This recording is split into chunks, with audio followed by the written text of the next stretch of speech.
কে খাটি করা আলফা আওলই নাজাতের জন্য যথেষ্ট হইবে।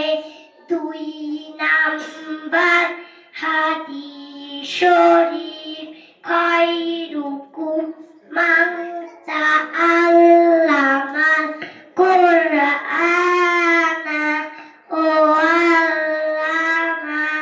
তোমাদের মধ্যে সর্বোত্তম ওই ব্যক্তি যে কোরআন মাজিদ শিক্ষা করে এবং শিক্ষা দেয়। 3 নাম্বার হাদিস শরীফ তালাবুল ইলমি ফারিদাতুন আলা কুল্লি মুসলিম।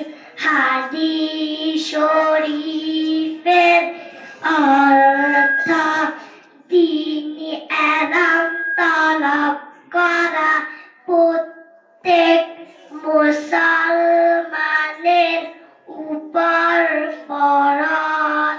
4 নাম্বার হাদিস শরীফ আত-তুহুরু শাতরুল ঈমান। হাদিস শরীফের অর্থ পবিত্রতা ঈমানের অঙ্গ। 5 নাম্বার হাদিস শরীফ মিফতাহুল জান্নাতিস সালাহ। হাদিস শরীফের অর্থ নামাজ বেহেশতের চাবি। আসসালামু আলাইকুম ওয়া রাহমাতুল্লাহি ওয়া বারাকাতুহু।